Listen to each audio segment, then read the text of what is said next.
Les cobayes, ce ne sont pas seulement ceux qui rentrent. Il y a aussi ceux qui sont restés, en Mitidja par exemple, la zone la moins sûre d'Algérie à l'heure actuelle. La région la plus riche peut-être en ce qui concerne la vigne et les orangers, mais où la wilaya 4, insubordonnée et anarchique, s'avère incapable de respecter l'ordre.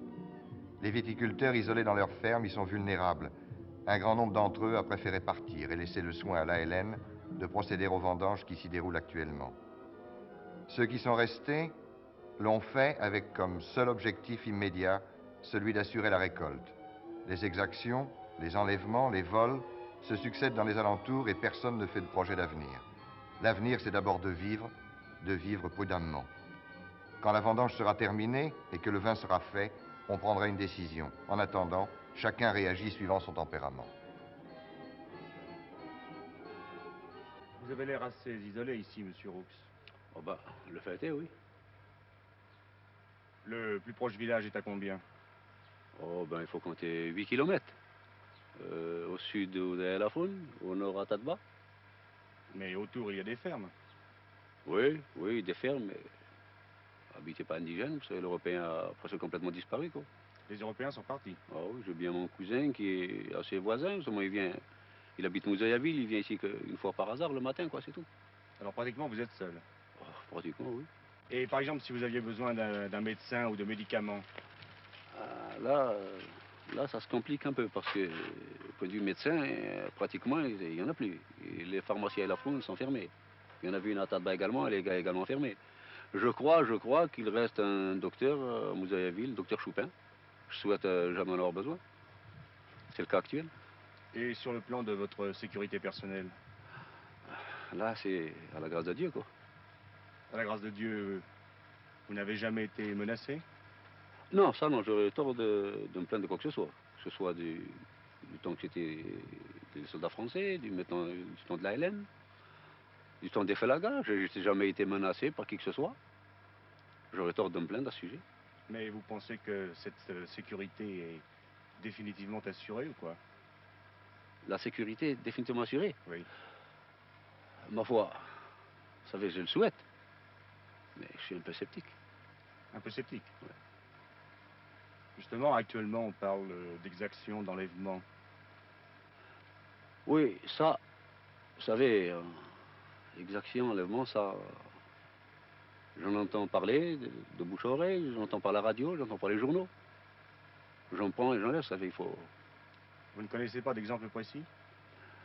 Oh, d'exemple précis, ma foi, je peux vous dire qu'il y a M. Ramon, là, un voisin qui a été enlevé il y a, je sais pas, un mois et demi de ça, quoi. C'était un copain, oui, si on veut, parce que moi je faisais le comme un copain. Après tout, moi j'ai jamais eu affaire ni avec aucun parti politique, ni avec qui que ce soit, oui, je le considérais comme un copain, du moment qu'il puis un voisin, quoi.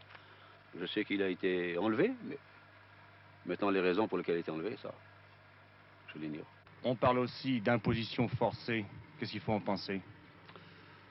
Bah, ça, vous savez, l'imposition forcée, moi, en ce qui me concerne, je ne pourrais pas vous en parler avec certitude. D'autant plus que je n'ai jamais été imposé moi-même. On n'a pas essayé de vous imposer? Ah, si, à Montebello, mais enfin, effectivement, je veux dire, oui, on a essayé à Montebello, oui, on m'a même demandé un assez bon paquet. Alors qu'est-ce que vous avez fait? J'ai refusé catégoriquement. Vous avez refusé catégoriquement, vous n'avez Ah pas oui, discuté, vous n'avez pas... j'ai dit que si vous voulez, moi je suis un ouvrier, et puis pour vous donner une somme pareille à ce moment-là, je serais comme les copains, moi si je sais prendre ma valise et puis aller retourner en France. D'une ferme à l'autre, il y a quelques kilomètres. Mais d'un fermier à l'autre, il y a parfois un monde. Un monde qui sépare deux façons de concevoir les choses, de réagir devant les mêmes faits. Vous êtes un gros colon. Vous êtes un milliardaire. Et en général, on pense que les milliardaires et les gros colons ont quitté l'Algérie, mais n'y restent pas. Je fais partie des Algériens qui ont fait l'Algérie de papa. Et les Algériens qui ont fait l'Algérie de papa aiment leur pays parce qu'ils l'ont créé. L'Algérie est un pays très dur. Et quand vous avez des enfants qui vous causent beaucoup de soucis, on est très attaché à eux. L'Algérie est un pays difficile, Et comme il a demandé beaucoup de labeur, nous sommes attachés à ce pays. Le français le plus proche, c'est à combien de kilomètres d'ici? Le français le plus proche réside à El-Lafrone, c'est-à-dire à 6 kilomètres. Vous n'avez pas un peu peur de rester tout seul dans votre ferme le soir, comme ça? Je vous avoue que depuis 10 jours, j'ai peur. J'ai connu la peur pendant les 7 ans de rébellion, par moment. Mais depuis le cessez-le-feu et depuis la proclamation de l'indépendance, nous avons assisté à tellement d'exactions dans la périphérie de la ferme. Et j'ai été moi-même,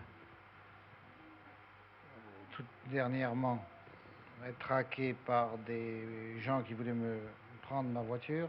Et évidemment qu'ils n'auraient pas reculé devant un attentat pour prendre cette voiture, qui est une DS. À l'heure actuelle, pour avoir un semblant de sécurité, il faut rouler en 2 chevaux.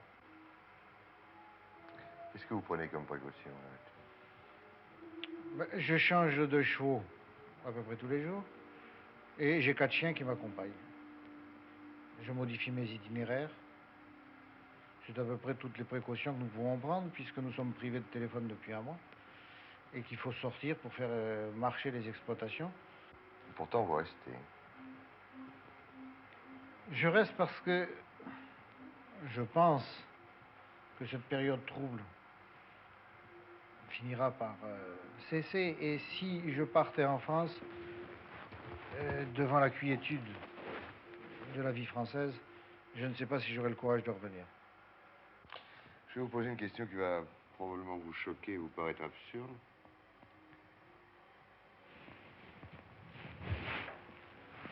Est-ce que vous avez une option pour devenir algérien ou... Oui, 3 ans. Hmm. Je vous dirai nettement aujourd'hui non. Si la situation évolue, je dis peut-être. Pour l'instant, je pose un point d'interrogation. C'est l'avenir qui me fera devenir algérien. Un homme solitaire, 4 chiens de garde, une voiture qui change d'itinéraire chaque jour, c'est un peu le symbole de la vie des Français dans cette région.